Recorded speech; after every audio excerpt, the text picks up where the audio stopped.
Hey, welcome to Two Non-Critics. I'm non-critic Dustin. And I'm not critic, Will. Oh, it's gonna be a good one. Oh, man. And if you haven't noticed, I need a little help with this one. Non-critic Will has his rice. I have... Oh, God. Oh God. So, right now, we're talking about the 2009-ish, maybe 2010, vampire sci-fi thriller Daybreakers, starring Ethan Hawke, Willem Dafoe, and also Sam Neill. Three actors I usually enjoy very much. Why did you pick this movie, Non-Critic Will? Huh. I picked it because like when it first came out, well, when it was first coming out, and I saw the trailer, I thought it was an interesting concept because it's the concept is about a world filled with vampires and humans are scarce. The population for humanity is very scarce. And what do you do when you start to run out of your blood supply? So that's why I chose the movie. That's why, number one, I watched it because I wanted to see how they would pull this off. So I watched it. I didn't hate it. I didn't love it. That was an okay movie. Then years go by, and since we were just recently talking about Stakeland in one of our last critiques, I was like, yeah, you know what? Let me see what non-critic Dustin thinks about this movie. And from him saying already that the three actors that he usually likes, I know he has some shit to say about this. So let's get to it. No, I will. I'll start off by saying when the movie was coming out in 2009, I had a passing interest in it. Even though I thought it looked like the plot from one of the Blade movies. I can't remember which one. I think Blade 3. Was Blade 3 the one where they were harvesting human bodies? There was one of them. I think it was Blade 3. Because that's the only one I had trouble watching, because it was a bad movie. Much worse than Daybreakers. It had to. Well, 3, that was with Dracula, and that was a horrible movie. That was Dracula. But I think for the harvesting, I think that was 2, with the ones that open their mouth 4 ways or whatnot. Well, yeah, they had those guys, and then it doesn't matter. It reminded me of Blade. The look of the movie reminded me of Blade. The harvesting thing reminded me of Blade. But I was like, okay, whatever. Similar concepts, that's fine. But this was at the height of the Twilight craze, which I'm amazed has died down as quickly as it has. And at the time, I was interested in seeing a vampire movie where the vampires were Twilight. And so I had a passing interest in it. I just never watched it. My interest came and went. And then when you suggested we watch it, I was dreading it, to be honest with you. Sort of the way you're dreading watching some of the movies I've had you watch. But I was like, I'll give it a chance. I'll give it a fair shot. And I gotta tell you, I was digging the movie at first. I thought the opening credits were interesting. There was like this minimalist sort of just red text on a black screen. I liked that. I liked the music it started off with. I liked the intro of this world, about how like the world pretty much carried on as normal except everyone is vampires. I was like, that's kind of cool. Yeah. And then the scene happened where they introduced Ethan Hawke's character. And you see this fancy-looking car pull up, and then you see the reflection in the rearview mirror, and you cannot see Ethan Hawke. I was like, okay, is this movie gonna be goofy? Or I mean, I understand vampires don't have a reflection, but you've already established that this is a world full of vampires. We don't need to see that he has no reflection. But I was like, whatever, I'll go with it. And I liked the look of the movie at first, and I was like, okay, it's got this sort of 40s noir vibe to it. And at first, it's sort of with the talk of this sort of social commentary on blood sort of being a substitute for, say, oil or whatever you want it to be. I felt it reminded me of like a Ray Bradbury story back in the 50s, or Richard Madden, one of those guys, because they would write stories that were commentaries, but were very direct. Like, you knew what the hell they were talking about. Yeah. So I was like, you know what? I might get into this. And I was like, okay, I'm feeling this movie. And then they kept establishing that these are vampires. Like, the first 20 minutes are just like, hey, in case you guys didn't notice, these are vampires. Look what their eyes do. And they keep talking about blood, and they're running out of blood, and there's not enough blood, and there's blood that they need to drink to survive, but there's not enough of it. Here we go. I'm like, all right, I get it. I get that they don't have enough blood to survive. What are they going to do about it? I like the idea of them trying to make a substitute. I was like, oh, that's very much like oil. You know, there's we need an alternative to oil, to our reliance on oil. I was like, okay, cool. Mm-hmm. This could be a really interesting satire on that. Nope. They sort of dropped that whole thing. And they meant, I don't think they dropped it. I don't think they realized they dropped it. Because the movie then starts to focus on Ethan Hawke's character. And like I said, I usually like Ethan Hawke a lot. And I kind of liked seeing him as a vampire. Mm-hmm. But he's boring. He is so boring in this movie. He doesn't do or say anything remotely interesting. And so they start to focus on his life, or lack thereof, because he's a vampire. And and his brother shows up. As soon as his brother walks in, I'm like, oh, okay, he's military. He does something that Ethan Hawke's character doesn't agree with, because Ethan Hawke's character sort of doesn't agree with what they're doing. And I just knew just the minute I saw him. And then so they're slowly telling you this over the scene. I'm like, it's obvious already. Why are you even bothering? You could have just said it real quick. And they did the thing that I hate, where they sort of let you know, hey, they're brothers. And you're like, all right, they're brothers. Because at first I was like, is that his son? No. Probably his brother. And then he's like, he says something that's like, hey, I'm your brother. We're happy and we're singing and we're colored. Give me a high five. They're not the Wayans brothers. That would have been more interesting. But they they do the thing where he's like, I can't remember the line exactly, but he says something like, I'm not going to drink that, little brother. He's like, you need to drink it, big brother, because he buys him pure human blood. Oh, God. Why are you repeating the fact that they're brothers? We know they're brothers. Anyway, I'm taking too long. That scene perfectly demonstrates to me what's horribly wrong with this movie.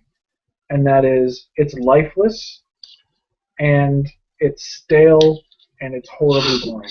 I thought they did that on purpose. I thought they were going to show that the vampire world was cold and detached, because they're vampires, and that's what they are. Okay. And I thought, okay, when they show the humans, because I know humans are showing up in this, they're going to be interesting. They're going to have like quirks, and they're going to be like warm, and they're caring, and nope, they're basically vampires who can walk around during the day. They're boring, and not like the Willem Dafoe character. They tried. They're like, we're going to have personality. We're gonna spice things up a bit and maybe create a character. But what they did with him was so stupid. He loves Elvis.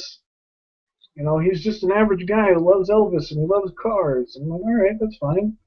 And he says things like his character, when he used to be a vampire, he's a human now. Ethan Hawke asked him what it was like when he was in the sun and caught fire. Like, what do you think it felt like?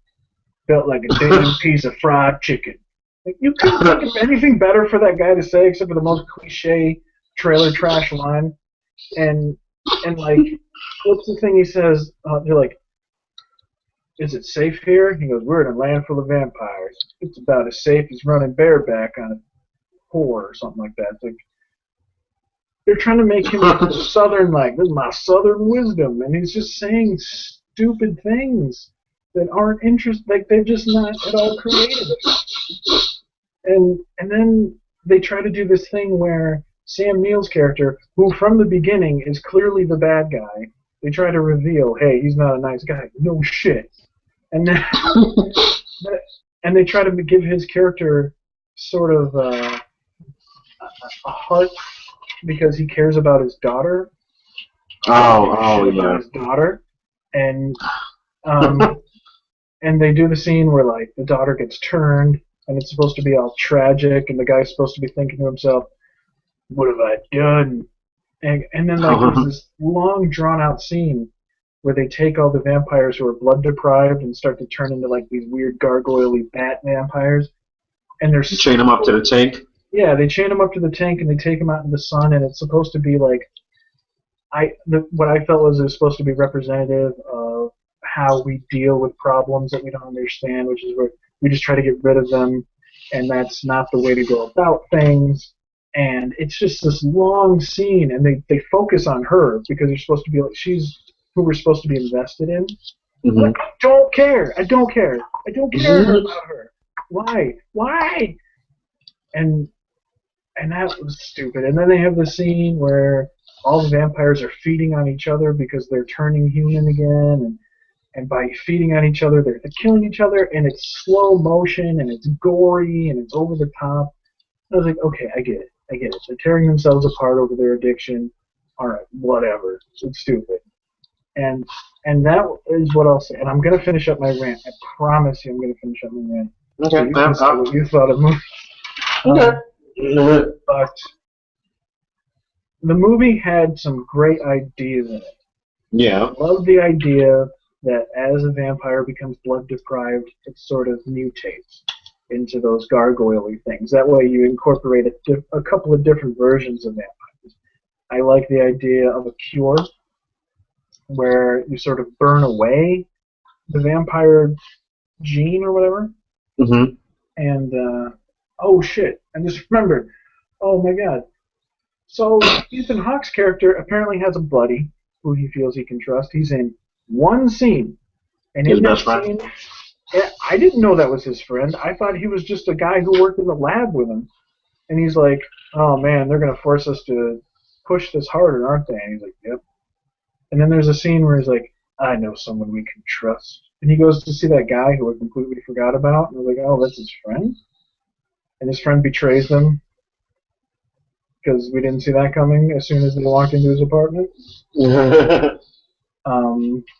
And then there's a scene where there's a standoff at the end with the friend there, and he goes, you can't be human. You can't have a cure. I can't let you do this. You're like, why not? What? Why is this character against this? There's no moment where he's saying, like, hey, I kind of like being a vampire. Or, I don't know what the world would be like if we weren't vampires. Or I'm scared of what the world... He's just like, no, I can't let you do this for no apparent reason other than the fact that we need someone here to say these things. Man. Oh, my God. Okay. Oh, wow. Okay. Well, like it...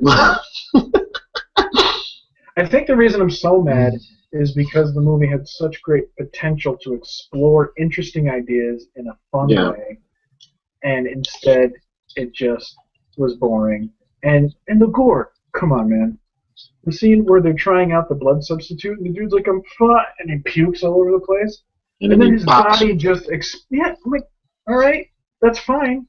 So it doesn't work.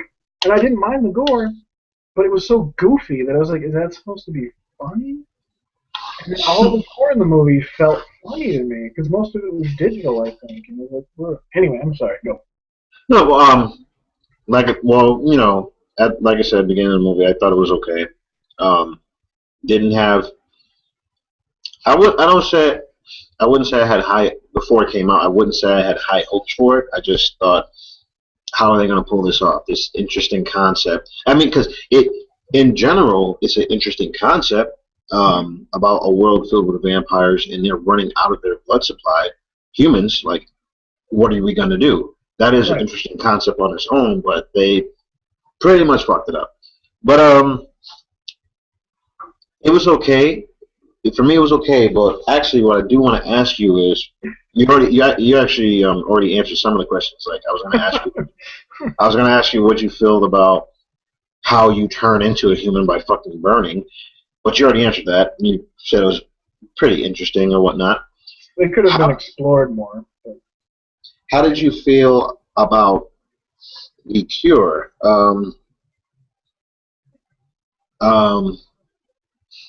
Like the cure, once you turn human, again, your blood is now the cure. What did you think about that? Because how that whole random scene at the end where they're eating each other and then turning human, and they're looking at who they just were with. Now they're eating them and they're turning human, like a domino effect. What did you think about that?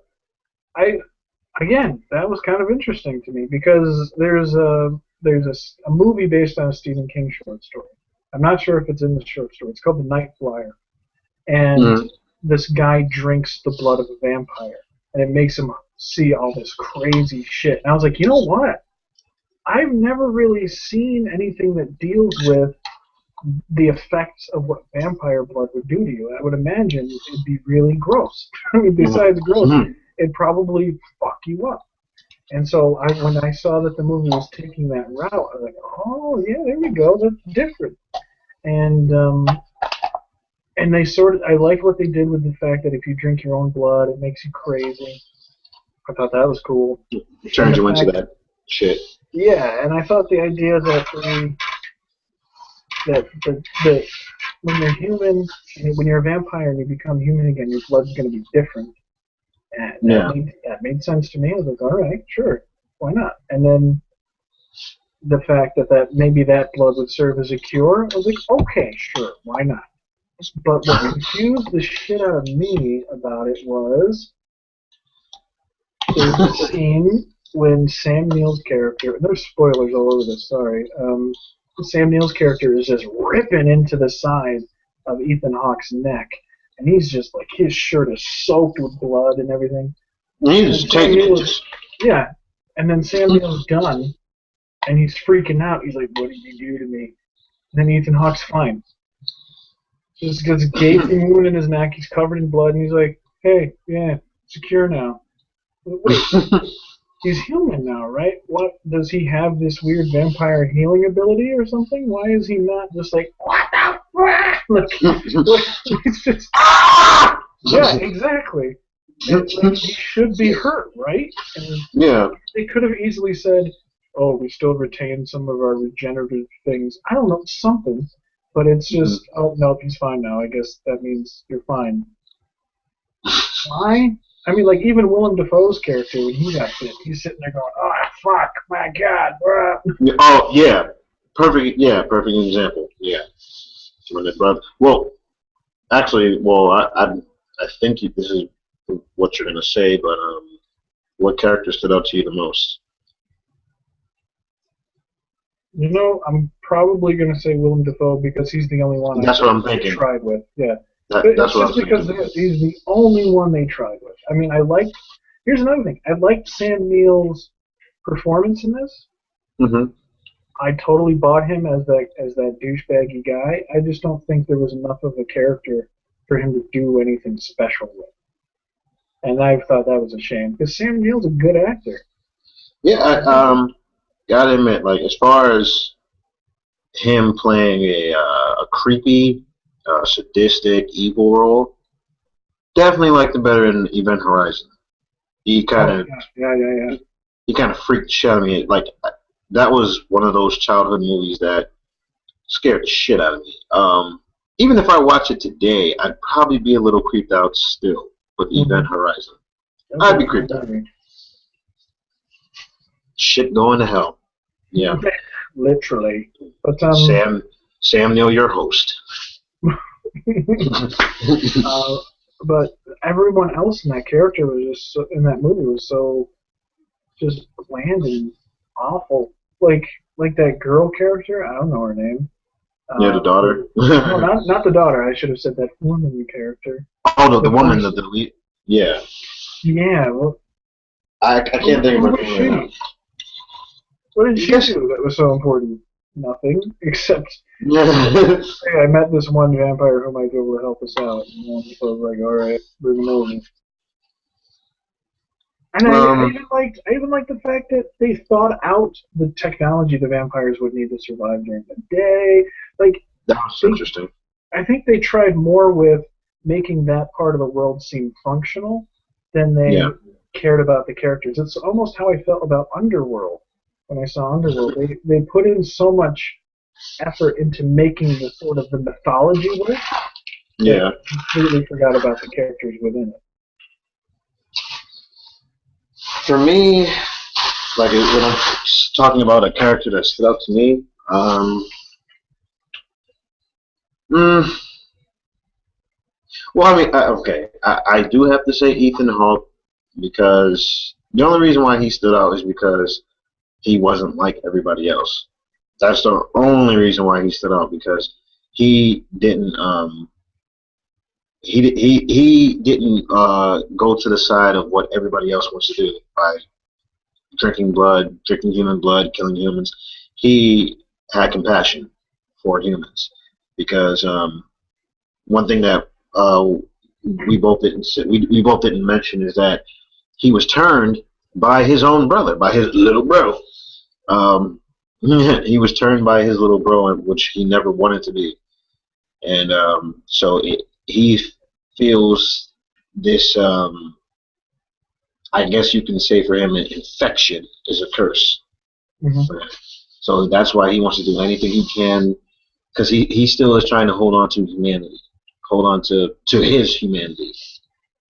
So that's one character that stood out the most to me because Ethan Hawke just went the other route from all other vampires. Mm-hmm. Willem Dafoe, I like his. I wish they could have went more, I guess, on his backstory. I mean, yeah, they did show exactly how he became human again, but it was just weird. Like all you know about him is like he created a lot of the technology that they use in order to survive during the day. That's pretty much it. Mm-hmm. And he likes cars. He likes Elvis. Yeah, is it? It's not wrong, but I mean, I I I feel it would be wrong to want to know exactly how the hell are you turning human by being in the sun for a minute and splashing yourself with water. Like is it supposed to be like a shocking effect, like a defibrillator, like it's shocking your system and you come back alive? Is it something like that? Like I would like for them to go more in depth with how the hell are you turning human by cooking like fried chicken for a minute and then extreme coldness, splash of water or whatever, and then hey, I'm human. I want them to go. No, I agree. But the thing is, I sort of accepted the fact that they didn't go into it because they were so crunched for time. Like they were just like, all right, apparently this works. Let's try it out. So I accepted it. And the explanation I came up with in my head is sort of a mix between. Actually, it's not really a mix, but it's sort of like in the book for I Am Legend, which is so much better than the Will Smith movie. In the book for I Am Legend, he sort of discovers that vampirism is like a gene that attaches itself to the blood, and it lives off that and transforms people. Like that's why if you get stabbed as a vampire, the reason you burn up is because the oxygen gets into the bloodstream and that reacts with the vampirism parasite thing, and that's the reaction again. So I just had this. I just imagined that perhaps vampirism is this blood disease thing, and having the sun burn it away cures you. I don't know, but that made sense to me, I guess. Like I was willing to forgive that. I was willing to forgive a lot about that movie, but what I couldn't forgive is just how boring it was. It was so boring. And you'd think a movie where vampires are ripping each other apart would not be boring. And they say it all started with an infected vampire bat, I believe it said, that I'm assuming it bit someone and then the plague just spread from that infected vampire bat. What was he infected with? Infected with vampireness. This twilightiness. Right. And I didn't even mind that they didn't go into too much about how the vampires... It's kind of like the movie Looper. Yep. They don't bother to explain how time travel works. They're just like, look, it exists. Get over it. And I was like, all right. And that's how I felt about this. They're like, look, everyone's vampires. Don't worry about it. Just go with it. And I said, okay, I'll go with it. If you take me somewhere interesting, too bad you didn't. Like, there are some movies where the idea can just ignite my imagination, and the idea is better, and the movie's worth it because of the idea. Yeah. But then there are and that's interesting, and that's rewarding to me. But then there are movies where you have a pretty good idea, maybe not a great idea, but something that could become great or have great potential for a story, and then they just drop the ball. I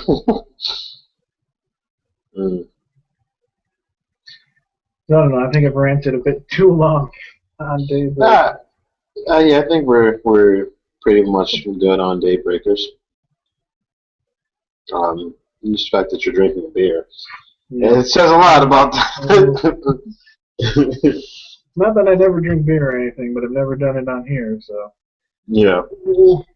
But I thought it was a pretty, originally, like I said, I thought the movie was okay. It had great potential, because it was just a whole new concept that people didn't really think of. So it had great potential, but kind of flopped. Yes, it did. So I'm good. I have nothing more to say on it. I was going to say, final thoughts? No. No. Better luck next time. Anyway, okay, so I don't know what next week we'll be talking about Adventures in Space and Time, or Time and Space. I can't ever remember. It's a biopic about the early years of Doctor Who. Not sure what the other movie we're talking about is yet. We'll have it then. And until then, watch more Doctor Who. Don't watch Daybreakers.